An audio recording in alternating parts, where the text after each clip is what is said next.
Hey guys, this is not going to be a silent vlog because I have so little footage that I'm just gonna do a talking vlog and just catch you all up on what's been happening.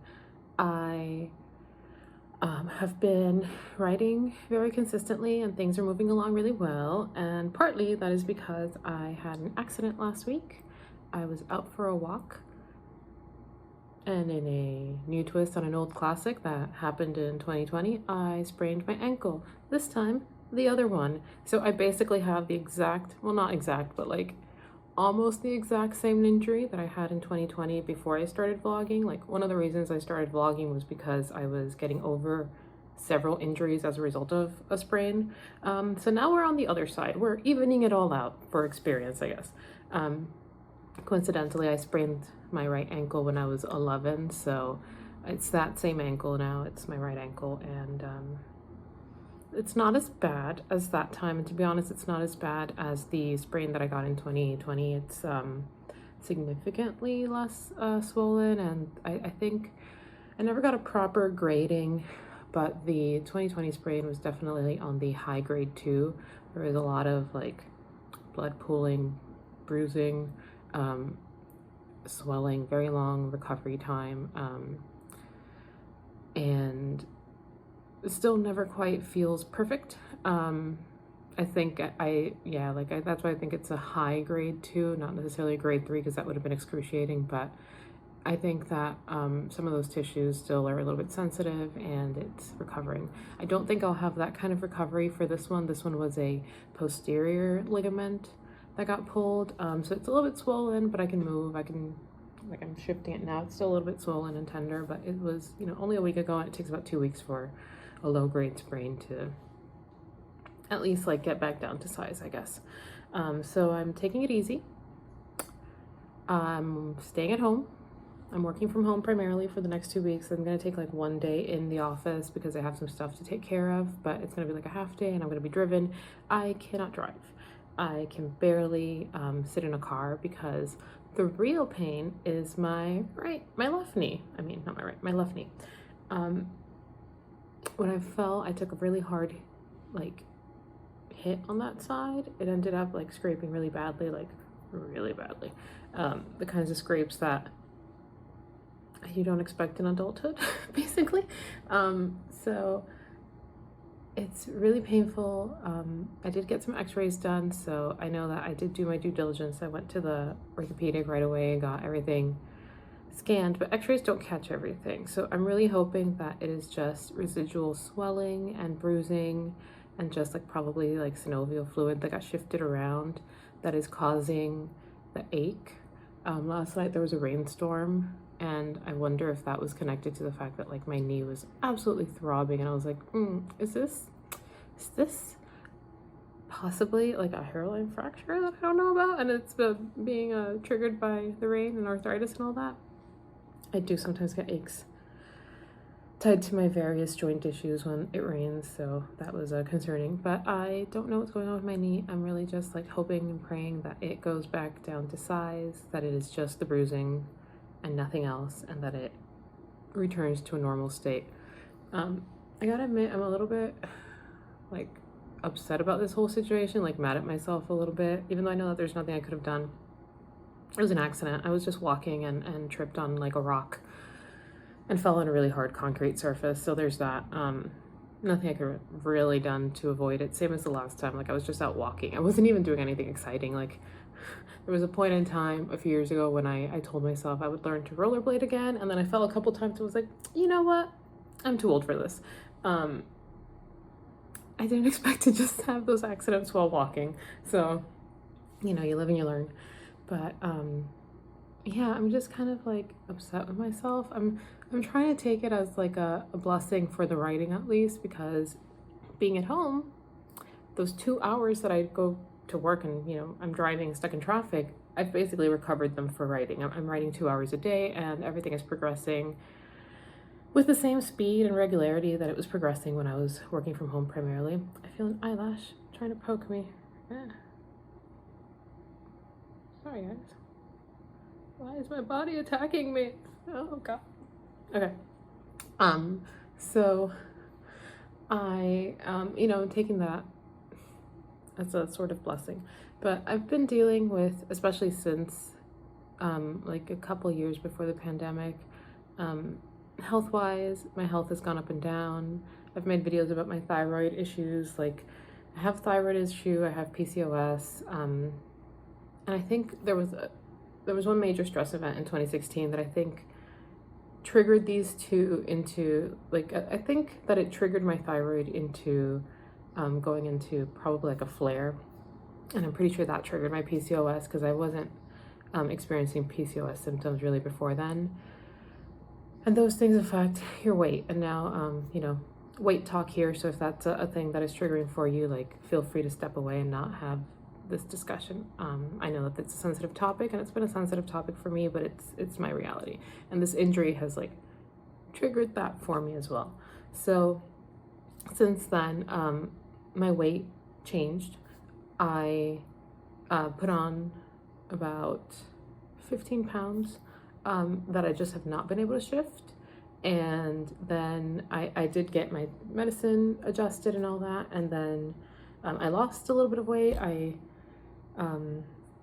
tried to go vegan for health reasons, and that was a total epic failure and completely like led me into a complete spiral as far as like my hormones and stuff. Like it really took me to a bad place hormonally. Some people do great on a vegan diet. I do not. My body just does not work well with what I was doing. I was doing whole foods, plant-based vegan, and that was not a good idea for me.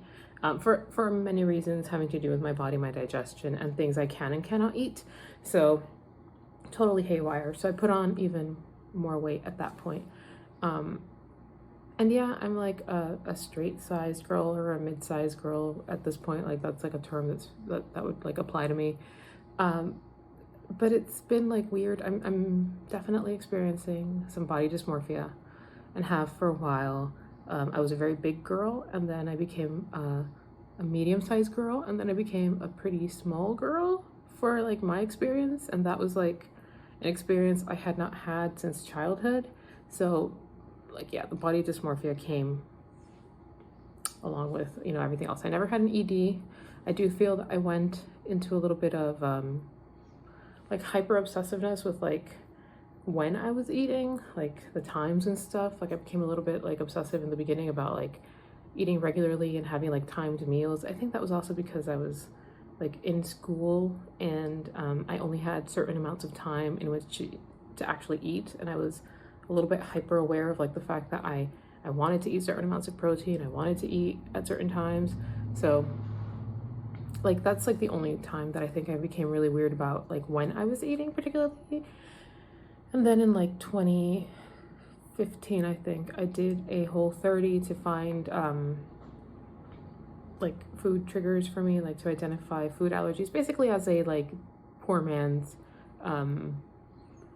elimination diet, like self-guided elimination diet. I didn't want to go as hard into AIP because I know that that's really like something you should do with a nutritionist.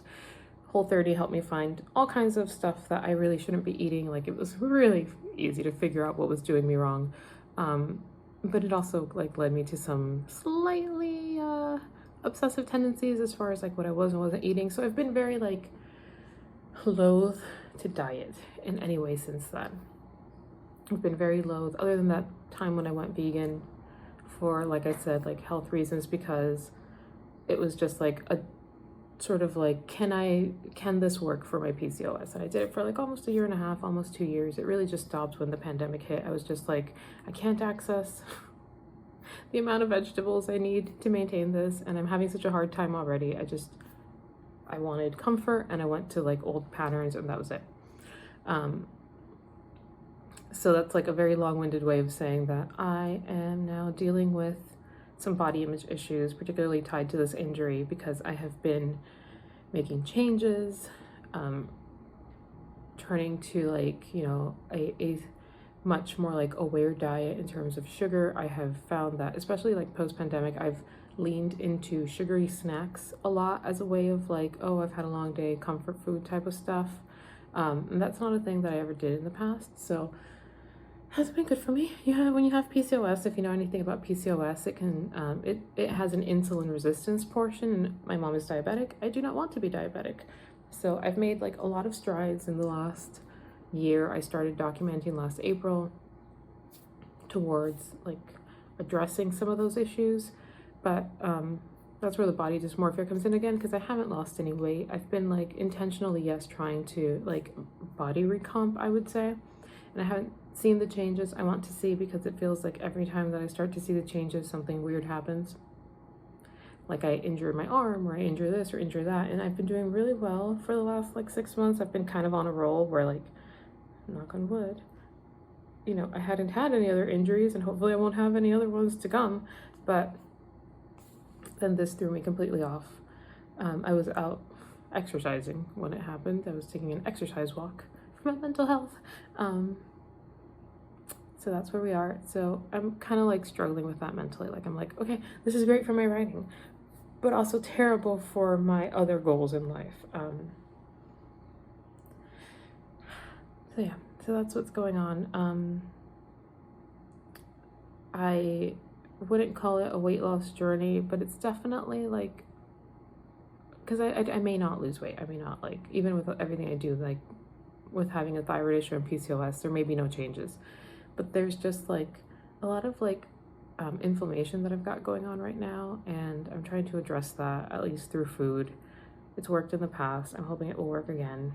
And if weight loss, you know, comes through that, that's great. But I am trying to like body recomp in terms of like muscle to fat ratio. Because also, if you know anything about PCOS, a lot of hormones are stored in your fat, especially estrogen. And this is not like crazy pseudoscience. This is like established scientific fact. Your estrogen gets saved in your fat, it gets stored. So that's one of the reasons why everybody hates to hear it, but PCOS people are told to lose weight, because your body, your liver, and your digestive tract, if you're like not regular, all hold on to that excess estrogen. It just gets reabsorbed in the body, and it triggers a lot of those PCOS symptoms.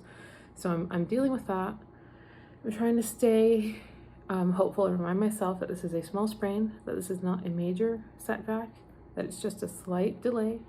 I'm exercising in other ways. I'm taking care of myself in other ways. I'm being not hyper aware, because that sounds like a little bit like orthorexic, but like I'm being like way more aware of what I'm eating. What I was just eating now were protein pancakes. I'm also making an effort not to go out as much, because I know that's a major like issue for me, like all the excess salt and fat, and the incredibly hard mission to not get dairy that I always fail at.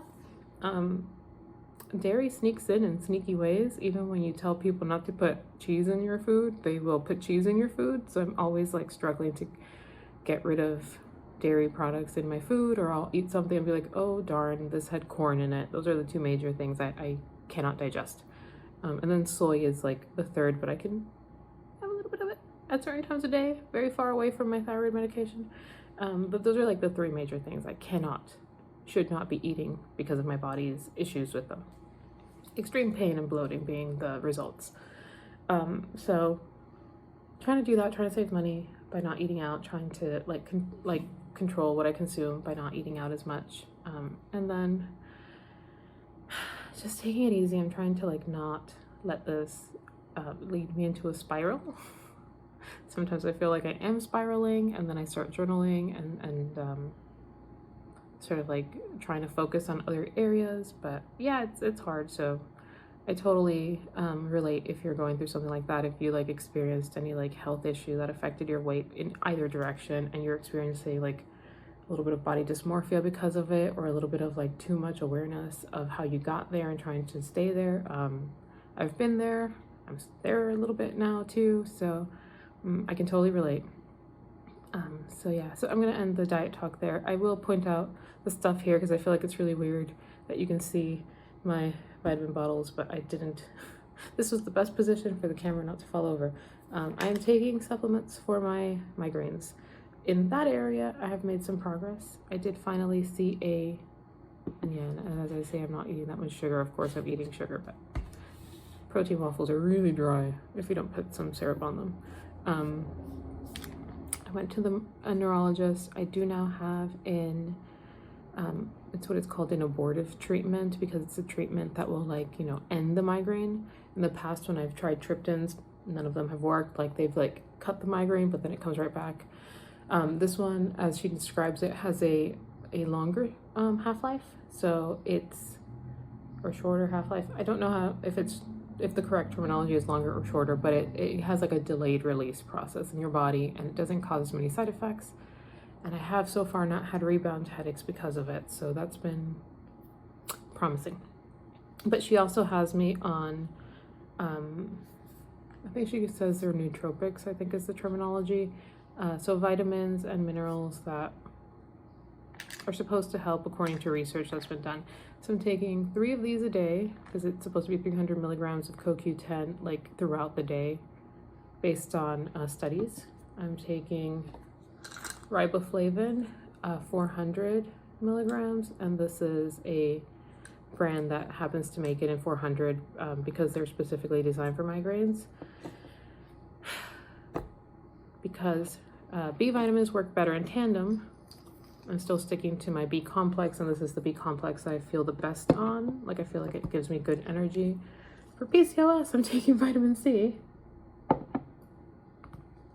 And then I'm not going to take it because you are leaning on it right now. I'm taking 300 milligrams of magnesium as well for the migraines. So that's like my migraine and PCOS cocktail. I'm also taking Vitex and Myo and D-Chiro and Inositol for PCOS.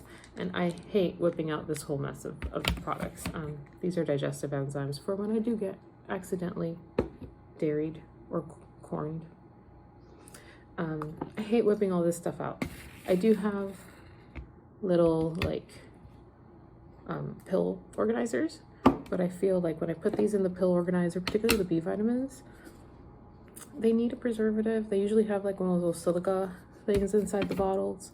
I feel like they get weird and they oxidize and turn weird colors, so I prefer to keep them in the bottles. It looks really weird when I have to take them in public, but yeah, that's how it goes. So that's my latest. That's what's going on with me. Just sort of like a quick update so you know what's going on. I also just woke up, so this is like just rolled out of bed chic in my pajamas with my hair not brushed yet. My face is not washed yet. That's what we're rolling with today. It's also 10 a.m. and I need to separate the laundry because I had, like I said, a bad night last night. So I will check in with you guys later, hopefully when I will be in a better mental state and less in pain. I mean, I'm not like in excruciating pain, but I really would like regular use of my knee as a knee again without, you know, a weird ache and other things associated with it. So I'll check in with you guys later. Have a good one.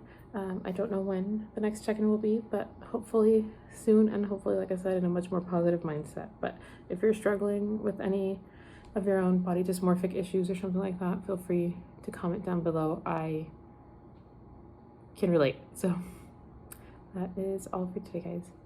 Bye.